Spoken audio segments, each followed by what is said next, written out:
देखना, जब तुम, अब देखो पहचान बता रहे हैं कि भगवान के सन्मुख हो, जब तुम प्रभु के सन्मुख होगे तो तुम देखना तुम्हारा उत्साह बढ़ेगा। कभी कभी सत्संग में कहते हैं कि अब उस आनंद की उमंगन को कैसे बताएं, ऐसा समझ लो जैसे किसी का ब्याह तय हो गया हो संसारी पुरुष का, और उसके मनोनुकूल पत्नी मिल गई हो, और वो कितना फूला फूला घूमे, या माँ के इकलौते बेटे का ब्याह हो, फिर वो कैसे फूली फूली सबका स्वागत आनंद। अब ये कहाँ परमानंद में प्रभु से उदाहरण बैठेगा, पर वो तो अद्वितीय है, अचिंत्य है। पर ऐसे ही चंद्र शाखा न्याय जैसा कि डाल के एक हाथ ऊपर देखो चंद्रमा दिखाई दे रहा है, अद्भुत फूलन, अद्भुत उत्साह। जिस समय भगवत सन्मुख होगे ना, एक ऐसी उन्मत्तता, एक ऐसे आनंद की उमंगन, उसके लिए ललचाओ। जो तुम खोज रहे हो इधर नहीं है, वो इधर है। परमानंद, विज्ञानानंद, क्या क्या भगवान की उस आनंद को महापुरुषों ने सजा करके, बहुत सुख में, परमानंद में। निश्चित निश्चित हम कई बार कहा है कि अगर इस ऐसा कुछ होता तो हम कह जरूर देते, भले हमारी कमी होती कि हमारी कमी के कारण, पर हम कह देते, पर सच्ची कहते हैं। ओ उसी आनंद का ये जितना ये आनंद का जो क्षेत्र माना गया शरीर है, भोग है, इसकी तो दशा ही देख रहे हो। आनंद का स्वरूप प्रभु में। ज्यों ज्यों तुम्हारा प्रभु सन्मुख होकर कदम बढ़ेगा तो तुम्हारे अंदर अद्भुत आनंद, अद्भुत उत्साह, अद्भुत उत्कंठा और एक दिव्य शक्ति। ये भी बात, एक दिव्य शक्ति तुम्हारे अंदर, दैवी संपदा बढ़ने लगेगी, एक अलौकिक शांति रहेगी, दुख सुख में एक समानता का भाव आ जाएगा। कोई भी भोग तुम्हें प्रिय नहीं लगेगा, नहीं खान पान ते भावे है, नहीं कोमल वसन सुहावे है, सब विषय लगे ते खारा है, हरि आशिक का मग न्यारा है। संत जन देखते ही ऐसे लगेंगे जैसे स्नेह संबंधी जन मिलते हैं। अच्छा अच्छा, ऐसे संतों को देखते ही मन नाच पड़ेगा, आज तो हो भाग्य भगवत सन्मुख का, आज तो हो भाग्य, हमें साधु समागम मिला, हमें संत जन मिले। तुम्हारी विलक्षणी एक स्थिति होगी, कोई भी द्वंद्व तुम्हें स्पर्श नहीं कर पाएगा। निराशा, चिंता, भय, विषाद, कामना, वासना, ये सब क्षीण होने लगेंगी। केवल भगवत सन्मुखता। जब तक तुम भगवान की तरफ पीठ किए हो और संसार भोगों की तरफ मुख किए हो, तो तुम कुछ भी कर लो, तुम्हें सुख शांति मिलने वाली नहीं। जितना जितना तुम भोग संग्रह, धन वैभव एकत्रित करोगे, उतना ही अशांत और चिंतित और शोकित होते जाओगे। ये महापुरुषों की बात है, देख लो अपने हृदयों को। जितना तुम भोगों की तरफ बढ़ोगे, परिणाम में ये दोष तुम्हारे अंदर आएंगे। जैसे भगवत सन्मुखता, तो कैसे जाने भगवत सन्मुख है? तो बोले ज्यों ही तुम भगवत सन्मुख होगे तो तुम्हारा एक एक क्षण नवीन उत्साह, नवीन उत्कंठा, दिव्य शक्ति और दैवी संपदा, शांति, समता, वैराग्य, प्रेम और संतों को देखकर अपार सुख, ऐसा ये भगवत सन्मुखता का लक्षण। अब यहां बता रहे, चाहे जितना तुम धन वैभव भोग एकत्रित कर लो, भगवत विमुख हो, तुम्हें कभी सुख शांति नहीं मिल सकती। भगवत विमुख का लक्षण क्या है? भय, विषाद, चिंता, राग, द्वेष, वैर, अशांति, द्रोह, दंभ, पाखंड, परिग्रह, हिंसा, कामना, वासना, ममता, दुर्गुण, दुर्विचार, भयानक दुख, ये भगवत विमुख के लक्षण हैं। जो भगवत सन्मुख होता है, एक भी उनके हृदय में नहीं होते। ये जांचो जांचो, अंदर जांचो। भगवत विमुक्ता का लक्षण, मूल लक्षण भोगों में सुख है, इसी में सारे दोष बैठे हुए हैं। और जहां भगवत सन्मुख हुए, तहां तुम्हारा प्रतिपल नवीन उत्साह, नवीन उत्कंठा, दिव्य शक्ति, दैवी संपदा, शांति, समता, वैराग्य, प्रेम, समस्त द्वंद्वों से छूट करके एक अद्भुत आनंद और संत समागम जीवन बन जाएगा। देखो राधा बाबा पूर्ण महापुरुष हैं, कोई उनको जानना थोड़ी साधन साध्य के विषय में, पर आपको ध्यान होगा जब ऋषिकेश में उनके गांठों में बहुत दर्द वात रोग के कारण, तो वो अपने निजी जन से कह रहे थे भाई मुझे सत्संग में पहुंचा दो। वो सेवा करते करते शायद श्रमित हो गए होंगे या जो भी, तो उन्होंने बाबा की इस बात का सपोर्ट नहीं किया। बहुत बार कहने पर तो बाबा कहा कि आप जानते हो कि हम जा ही नहीं पाएंगे। उन्होंने कहा आप जा ही नहीं पाओगे क्योंकि आपकी गांठ, बोले ऐसा नहीं। फिर जो बाबा ने अंदर बात की, वो जो लिखा था कि भगवान श्री कृष्ण से प्रार्थना की कि प्रीतम मुझे इतनी सामर्थ्य केवल दे दो कि जहां से सत्संग सुनाई देता वहां तक मैं पहुंच जाऊं, और एक बांस डंडा उठाया और बाबा घसीटते हुए वहां गए। इस बात का बहुत प्रभाव पड़ा हृदय में कि इनको कोई साधन साध्य विषय अब जानकारी की आवश्यकता नहीं, पूर्ण महापुरुष हैं, संपूर्ण हैं, उनमें कोई भी, लेकिन ऐसे महापुरुष होते हुए सत्संग की इतनी प्रियता, वो देखो लिखा है यहां, साधु सम एकदम आनंदित हो गए कि आज तो मुझे साधु समागम मिला। ये भगवत सन्मुख का लक्षण, विमुख का नहीं, भगवत सन्मुख का लक्षण। तो हम अपने को जबरदस्ती मुख मोड़ना होगा। अगर हम इसी जन्म में परम कल्याण चाहते हैं, इसी जन्म में सुख चाहते हैं, मुख मोड़ना हो। जबरदस्ती शब्द लिखा है, जबरदस्ती मोड़ना, हटो हटो। जैसे ये ना कि अब जिस तुम कगार पे खड़े हो, भारी दरार पड़ गई है, जबरदस्ती हटो नहीं तो गिरने वाले हो, धारा में तुम बह जाओगे, डूब जाओगे।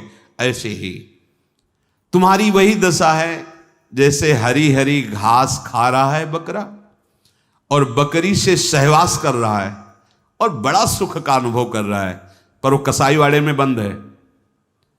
वो ये नहीं जान रहा कि अब की नंबर हमारा आ रहा है गड़ासा चलने का, वो नहीं जान पा रहा है। इसी प्रकार आप खान पान, शौक, मौज मस्ती, परिवार, सांसारिक सुख भोग रहे हैं, पर आपको पता नहीं कि काल के कसाईवाड़े में है। मौत का गड़ासा वो बिल्कुल तैयार किए हुए है, बस समय की देरी है, नंबर आपका ही है। सावधान। इसीलिए कह रहे जबरदस्ती भगवत सन्मुख करो अपने मन को, अपने तन को, अपनी वाणी को, अपनी चेष्टा को। कोई उपाय नहीं है बचने का। आपको दिखाई दे रहा क्या है, तो भयभीत कर रहे हैं, आप देख ही नहीं पा रहे हो, भय तो तांडव मचा रहा है। देख लो, ऐसे जरा सी भूमि हुई, हजारों लोग मकान के नीचे दब के मर गए। ऐसे जल में उफान आई, एक लहर आई, प्रांत का प्रांत नष्ट कर दिया। क्या क्या लीलाएं हो रही प्रकृति की, माया की। हमारा भी तो नंबर आएगा ना, कोई ना कोई तो आएगा, काल का रूप, कहीं ना कहीं कोई रोग, कोई घटना, कोई, और हम मस्त हैं जैसे बकरा हरी हरी घास खा रहा है, ऐसा ऐसा उसको लग रहा है हम बड़े सुखी, ये पता नहीं अगला नंबर हमारा है।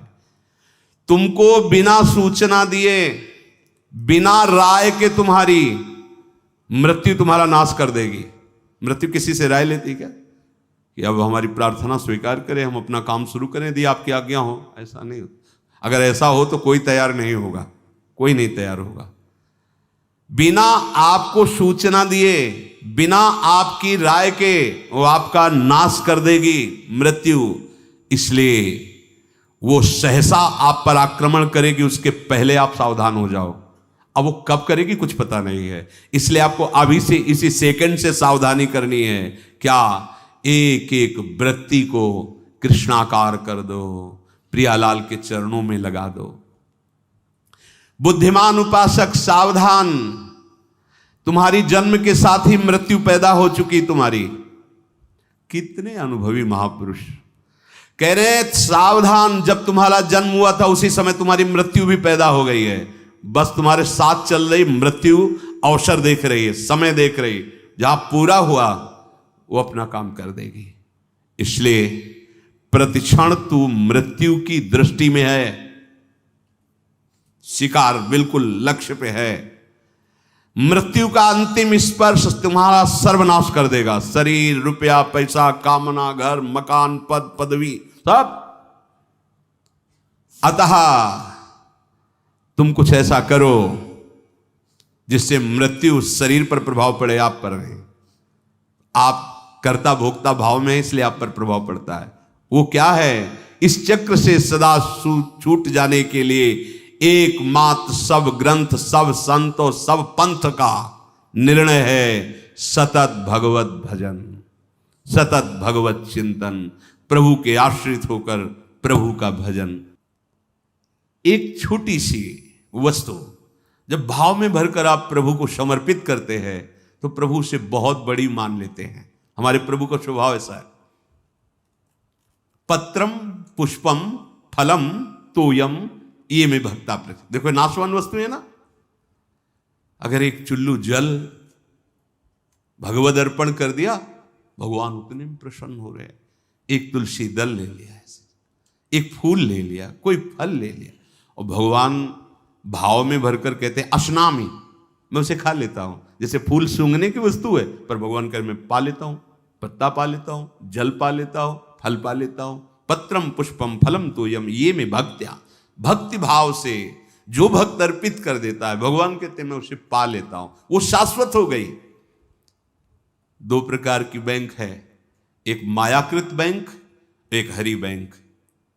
हरि बैंक में वही वस्तु जमा होती है जो त्वदीयम वस्तु गोविंदम तुभ्यमेव समर्पय से होता है। ध्यान रखना, आपके द्वारा दी हुई वस्तु आपको समर्पित है, ये हरि बैंक में जमा हो गया। अगर आप निष्काम भाव से करते तो भगवत प्राप्त हो जाएंगे, सकाम भाव से करते तो आपको बहुत आगे बढ़ करके मिलेगी। और यहां जो बैंक में मायाकृत जमा है ये सब रद्द, शरीर छूटा, सब व्यर्थ गया। मानव जीवन का एक एक क्षण इतना कीमती है कि उसके बदले में फिर कुछ नहीं है कि हम ये दे करके समय खरीद ले। तो ऐसे समय को केवल केवल महामहिमा में भगवान नाम स्मृति में लगाओ। सब चेष्टाएं हो रही, नाम जप कर रहे हैं, आपका बैंक बैलेंस बढ़ रहा है। एक एक नाम, जैसे कोई भूखा व्यक्ति एक एक कवल पाता है तो तुष्टि पुष्टि क्षुधा निवृत्ति होती जाती है, ऐसे ही एक एक नाम संसार से वैराग्य, अपने स्वरूप का ज्ञान और भगवान के चरणों में प्रेम, ये तीनों होते चले जा रहे हैं। पर जैसे बहुत भूख लगी हो तो दो चार कवल में और भूख बढ़ती नजर आती है, तृप्ति का बोध नहीं होता। आधे पेट होने के बाद फिर स्वाद और तृप्ति का अनुभव होने लगता है। फिर पूरा जब पेट भर जाता है तो कहना क्या है। ऐसे ही अभी हम थोड़ा भजन करते तो और जलन बढ़ रही है। यद्यपि वो संसार से वैराग्य, स्वरूप का ज्ञान और भगवत चरणारविंद में प्रेम, ये प्रारंभ हो गया है एक एक नाम से। पर जब आप 24 घंटे में कम से कम 12 घंटे का ऐसा अभ्यास बने कि हम भगवत स्मरण परायण, तो आधा पेट मानो हुए, फिर आपको स्वाद मिलने लगेगा। अनर्थ की निवृत्ति होते ही आनंद का स्फुरण होने लगेगा। पर एक एक नाम व्यर्थ नहीं जा रहा, गिनो या ना गिनो। किसी को भ्रम रहता अगर माला से गिनेंगे नहीं तो व्यर्थ चला जाएगा। अरे भाई, गिनना तो आपके मन को लगाने के लिए है। नाम तो अविनाशी है। राधा राधा बोला, नहीं गिनोगे तो फल नहीं मिलेगा क्या? कुछ लोगों को भ्रम होता है अगर गिना नहीं तो फिर वो संख्या ऐसे ही चली जाएगी, लिखा जाएगा नहीं। अरे गिनना केवल मन को लगाने के लिए है। नाम महामहिमा है, गिनो या ना गिनो। अब प्रेमी जन गिनने में नहीं रहते। हाँ, प्रेमी जन तो श्वास प्रश्वास अपने प्रीतम के नाम का वर्तमान में स्वाद ले रहे, उसका और कोई फल नहीं चाहिए। ये जिह्वा पे राधा राधा चल रहा है, हमें सब कुछ मिल गया, बस यही चलता रहे, हम भूलूं ना। इतना स्वाद, इतनी महासुख की वृत्ति उदय होती है। सामने प्रियालाल हृदय आनंद की उफान में, जिह्वा पे नाम, अब उसे क्या चाहिए? जो क्षण चला गया वो लौटकर दोबारा तुम्हारे जीवन में नहीं आएगा। बहुत बड़ा घाटा। अगर खाली चला गया तो बहुत बड़ी हानि, बहुत बड़ा छिद्र, बहुत बड़ी दोष वृत्ति हो गई। जरा सा भगवत विस्मरण में अंतर, माया का प्रवेश। का हनुमंत विपति प्रभु सोई, जब तो सुमिरन भजन न होई। श्वास प्रश्वास लगातार भगवन नाम का अभ्यास, भगवत स्मृति कहीं भी जा रहे हो, कोई भी कार्य कर रहे हो, किसी से भी कोई व्यवहार कर रहे हो, अंदर ही अंदर स्मरण, प्रभु का स्मरण न छूटने पावे। लाभ हरिवंश के नाम उच्चारण, लाभ इससे बड़ा कोई लाभ नहीं। राधा राधा हरि हरि, अगर नाम उच्चारण हो रहा अंदर, बहुत बड़ा लाभ मिल रहा है। 1,00,000 रुपया 1 घंटे में कमा लिया और हरि को भूल गए, किस काम में आएगा? और 1 घंटे बाद शरीर छूट गया, 1,00,000 रुपया कमा लिया है, हरि का नाम नहीं लिया, तो आएगा क्या हाथ? और 1 घंटे लगातार नाम जप किया है, भले हमारे पास लौकिक वैभव नहीं है, लेकिन ना तो संताप होगा, न शोक होगा, न चिंता होगी, न भय होगा, एक आनंद, और वो अनंत काल के लिए बैंक में जमा हो गया अविनाशी नाम। ये हमारी समझ में क्यों नहीं आ रहा? लाखों रुपया इकट्ठा कर ली, चिंता है, शोक है, भय है, नाना प्रकार की वासनाएं जल रहे, लाभ क्या मिला? नाम चल रहा है, माना कि आपके पास उतना ऐश्वर्य नहीं है, यथा लाभ संतोष, जितना प्रभु दिए पर आपका हृदय प्रफुल्लित रहेगा, भरोसा बहुत बड़े स्वामी का है, और एक एक नाम आपका जमा हो रहा है। सदगुरुदेव भगवान एक दिन बोले थे, एक एक सेकंड का तुम्हारे हिसाब होगा।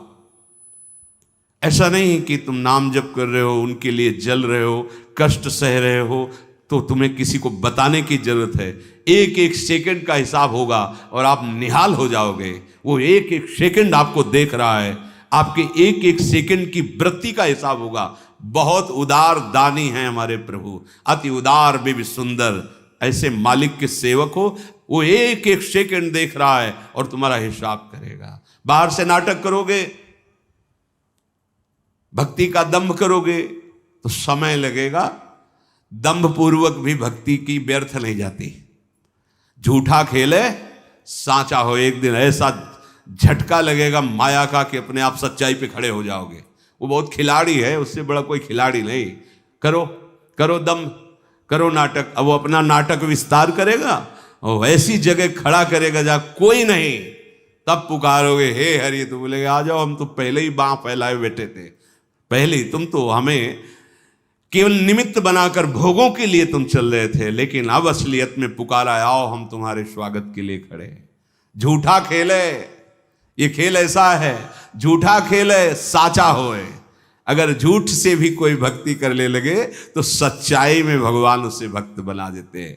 हाँ, जो कोई भक्ति करे कपट से, उसको भी अपनाऊं, साम दाम और दंड भेद से सीधे रास्ते लाऊं। साम दाम दंड भेद, सीधे रास्ते लाऊं, नकली से बनाऊं असली। यही मेरे मन में छड़ी भगत मेरे मुकुट मणि। मैं हूं भक्तन को दास, भगत में आह। कितने कृपालु स्वामी है। एक राजा का सरोवर था बहुत बड़ा, तो उसमें वो अपने मन आह्लाद के लिए रंग बिरंगी मछलियां पाले हुए थे। कभी कभी कोई मछुआरा, तो उन्होंने आदेश कर दिया इस सरोवर से जो मछली पकड़ेगा उसे मृत्यु दंड दिया जाएगा। अब तो कोई जाता नहीं, बहुत मछलियां रंग बिरंगी को। एक मछुआरा परिवार बड़ा भूखा था और कई दिनों से भी मुझसे मिला नहीं था शिकार। तो उसने देखा यहां कोई रखवाले तो रहते नहीं है, मृत्यु दंड का आदेश है, हम जल्दी से लिया भाग जाएंगे। और ढेर सारी मछलियां बड़ी बड़ी। वो गया, जाल फैलाया, मछली समेट ही रहा था कि राजसवारी दूर से घोड़ों की टाप धूल।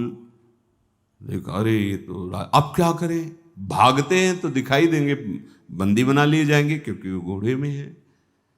उसको लगा कि साधु बन जाना अच्छा है, बहुत बढ़िया उपाय है। फौरन कपड़ा सा उतारे और रजली पूरे शरीर में पोत ली, और वो तो साधु का बैठ गए, जाल उसी जल में छोड़ दिया, ऐसे छुपा दिया, शांत से बैठ गए। वो राजा निकल रहे थे तो देखा सरोवर पर कोई परमहंस बैठे, बोले हो भाग्य। दूर ही अपने सब राजशोभा को रोक दिया, सैनिकों को रोक दिया, नंगे पैर पाग उतार करके आए, साष्टांग दंडवत की। धीरे से हल्की आंख खोल, वो तो भयभीत है कि मृत्यु दंड मिलता, रत्न आदि सामने रखकर, पर वो आंख खोला नहीं। तो उसने समझा महाराज ध्यान में है, विक्षेप नहीं पहुंचाना चाहिए, चुपचाप चला गया। जब घोड़ों की टाप दूर ऐसे जाते हुए वो चले गए तो आंख खुला तो देखा रत्नादि हीरे आदि। तो उसने विचार किया कर्म तो मैं वो कर रहा था कि मुझे मृत्युदंड मिलता, लेकिन साधु वेश का सहारा लिया तो मुझ नीच अपराधी को राजा प्रणाम किया और ये रत्न रख के गया। ये जब मैं नकली भाव रखा तो ऐसा हुआ, यदि मैं असली में साधु बन जाऊं तो क्या होगा। अब मैं ना अपने घर जाऊंगा, ना आज के बाद कभी मछली मारूंगा, अब मैं सच्चा साधु बनूंगा। बना दिया। जो कोई भक्ति करे कपट से उसको भी अपनाओ, पर काहे को समय बर्बाद करोगे। आपको भगवान ने सत्संग दिया है तो आप सच्चे मार्ग के पथिक बनो। श्वास प्रश्वास तुम्हारी खाली न जाने पावे।